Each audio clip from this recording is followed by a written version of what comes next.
جیسے ہی آپ کو اطلاع ملتی ہے, سب سے پہلے آپ یہ کریں گے کہ اگر آپ کے ذہن میں ہو کہ میں نے یہ خریدنا ہے, آپ کو اس سے نقصان ہو, تو فوراً اس کا اظہار کریں گے اسی مجلس میں. اگر مجلس میں اظہار نہیں کرتے تو میننگ دیر بائی کہ پہلی ڈیمانڈ جو ہے, پہلی شرط جو ہے وہ آپ نے پوری نہیں کی. تو جو پہلی شرط ہے اس کے بارے میں نے بتا دیا. دوسری پھر کون سی شرط ہے جس کو پورا کرنا ہوتا ہے؟ 3 شرائط ہیں بس. ایک میں نے بتا دیا کہ طلب مواسبت ہے. دوسری جو شرط ہے وہ پھر یہ ہے کہ جب آپ کو پتہ چلا, اطلاع ملی, آپ نے پہلی شرط پوری کی, تو اس کے بعد پھر آپ جائیں گے اور جس نے زمین خریدی ہو, جائیداد خریدا ہو, مکان جو بھی چیز ہو خریدی ہو, اسی خریدار کو آپ نوٹس دیں گے تھرو وکیل کے ذریعے, یا خود اگر آپ کو معلوم ہو کہ نوٹس میں کیا کیا چیزیں تحریر کرنی ہے خود بھی کر سکتے ہیں, لیکن وکیل کے پاس جانا ضروری ہوتا ہے کیونکہ جو اس کی بنیادی لوازمات ہیں نوٹس کی اس میں وہ تحریر کرے گا. تو یہ ہے کہ آپ نوٹس بھیجیں گے, اس پہ گواہ 2 ٹروتھفل وٹنسز اس پہ دستخط کریں گے یا نشانی انگشت اس پر ثبت کریں گے. یہ ہو گیا نوٹس طلب اشہاد. لیکن یہ اتنا سمپل نہیں ہے جتنا میں نے آپ کو بتا دیا کہ بس آپ گئے اور ایک پیپر پہ لکھ دیا اور آپ نے بھیج دیا. اس کے لیے بھی ایک پراپر طریقہ کار ہے. اگر وہ آپ اپلائی نہیں کریں گے تو میننگ دیر بائی کہ آپ نے اپنا شپے کا حق ضائع کر دیا. اس کے بغیر آپ کا شپہ نہیں چلے گا. کیا چیزیں ہیں, کون سی بنیادی چیزیں ہیں جو اس میں ہونی چاہیے؟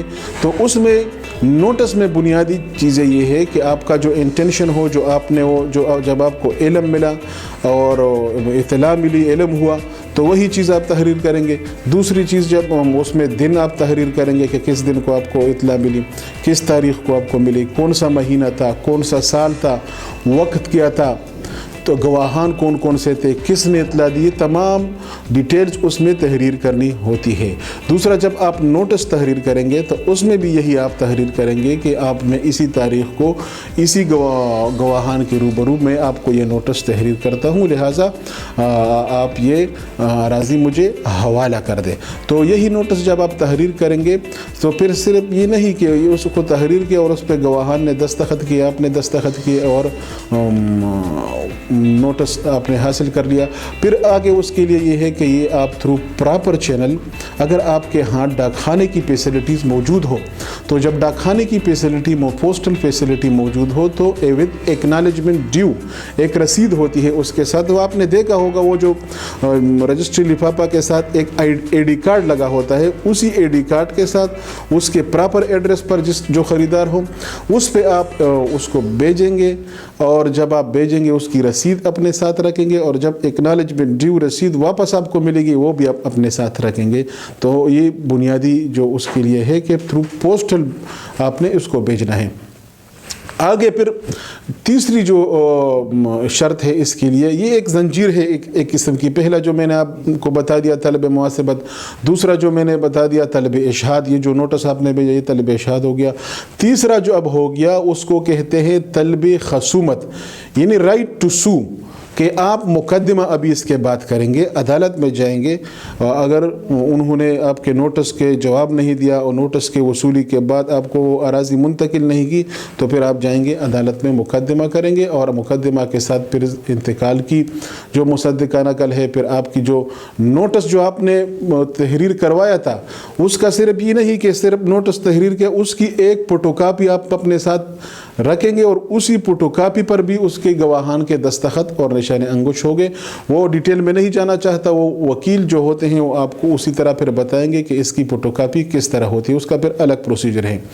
تو یہ ہو گیا کہ پھر آپ جائیں گے یہ دونوں شرائط پوری کرنے کے بعد. تیسری جو وہ ہے طریقہ, وہ آپ نے عدالت میں جا کے مقدمہ دائر کرنا ہے. تو مقدمہ جب دائر کریں گے تو مقدمہ پھر تو ظاہری بات ہے پھر آپ نے اپنے یہ گواہان کو پیش کرنا ہے, اسی پہلی مجلس کے گواہان کو پیش کرنا ہے, اسے نوٹس کے گواہان کو پیش کرنا ہے.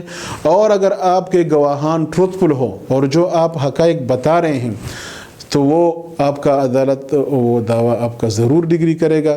کوئی اس میں پھر وہ یہ نہیں ہوگا کہ آپ کا دعویٰ ڈگری نہیں ہوگا, بشرط یہ کہ آپ یہ تمام چیزیں ثابت کر رہے ہیں. ایک اور بات جو بنیادی ہے، اکثر لوگ ہمارے بیرونی ملک ہوتے ہیں، ان کی قریب جائیداد فروخت ہوتی ہے یا مکان فروخت ہوتا ہے، وہ گاؤں میں ہوتے ہی نہیں ہے، ان کو پتہ ہی نہیں چلتا، تو ان کا جو مختیار ہوتا ہے، بعض لوگ پوچھتے ہیں کہ کیا وہ مختیار جو ہوتا ہے ادھر کوئی اٹارنی اس کا، تو وہ شپے کا حق استعمال کر سکتے ہیں تھرو مختیار؟ جی بالکل کر سکتا ہے، لیکن بشرط یہ ہے کہ اس کے پاس مختیار نامہ ایسا پہلے سے موجود ہو اور جس میں یہ تحریر کیا گیا ہو کہ اس کو میری طرف سے یہ جملہ طلبات جو ہے یہ پورے کرنے کا اختیار حاصل ہے۔ تو اگر یہ اختیار اس کے ساتھ پہلے سے موجود ہو تو وہی مختیار کر سکتا ہے، اگر یہی نہ ہو تو پھر وہ نہیں کر سکتا۔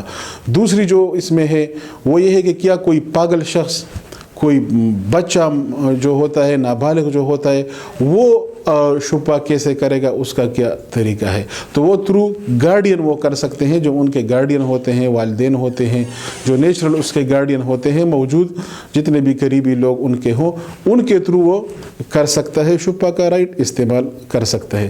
تو یہ چند چیزیں تھی جو میں نے آپ کے سامنے رکھی، امید ہے سمجھ آئی ہوگی کہ شپہ کے لیے کیا لوازمات ہیں۔ مختصراً میں ایک بار پھر آپ کو ریپیٹ کرتا چلوں کہ سب سے پہلے آپ کو جب اطلاع ملی اعلان کرنا ہوتا ہے، جب وہ اعلان ہو گیا اس کے بعد نوٹس بھیجنا ہوتا ہے، جب نوٹس بھیج دیا، رسید، ڈاکخانہ سب کچھ اپنے ساتھ کاغذات لے کر، تیسرا جو ہے نا آپ نے دعویٰ کرنا ہوتا ہے اور عدالت میں جا کے ثابت کرنا ہوتا ہے۔ لیکن ایک بات کا خیال رکھنا ہوتا ہے، کیونکہ ایک اسلامی رائٹ ہے، اسلامی رائٹ کا استعمال ہے، تو اس کے لیے جو شرط ہے گواہان کی وہ یہ ہے کہ وہ تزکیۃ الشہود پر پورے اترتے ہوں، اور تزکیۃ الشہود پر پورے اترنے کا یہ ہے کہ وہ ڈکیتی میں کدھر ملوث نہیں ہو، جرائم پیشہ لوگ نہ ہوں، جھوٹے نہ ہوں، پہلے سے کوئی اس قسم کا ان کا کرمنل یا ریکارڈ موجود نہ ہو جس سے ثابت ہوتا ہو کہ یہ پیشہ ور گواہان ہے اور ان کا کام ہی یہ ہے۔ شپہ کے رائٹ بالکل ایک اسلامک رائٹ ہے، بالکل اس کو استعمال کرنے کے لیے یہی جو طریقہ قانون میں دیا گیا ہے، اسی کے تھرو اگر آپ جائیں گے تو انشاءاللہ آپ کا کبھی اپنا حق کھوئیں گے نہیں۔ لیکن اگر یہ نہیں ہوگا پھر آپ جتنی بھی کوششیں کریں گے، جتنے بھی جتن کریں گے، آپ اپنا حق زائل کریں گے۔ آج کے لیے یہ اتنا ہی کافی تھا۔ انشاءاللہ جو اگلی ہماری ویڈیو ہوگی اس میں ہم آپ کے ساتھ پھر وہ دیگر جو لا پوائنٹس ہے وہ ڈسکس کریں گے۔ بہت سارے ہمارے دوستوں کی خواہش ہے کہ ہمیں یہ بھی بتایا جائے کہ جو تقسیم کا طریقہ کار ہوتا ہے اراضیات کا، جائیداد کا، وہ کیسے ہوتا ہے۔ اکثر دوست یہ بھی پوچھتے ہیں کہ جو فوجداری قوانین ہیں ان کے حوالے سے بھی بات ہو۔ انشاءاللہ نیکسٹ ویڈیو میں آپ کے ساتھ حاضر ہوں گے، تب تک کے لیے اجازت چاہتا ہوں۔ اللہ حافظ۔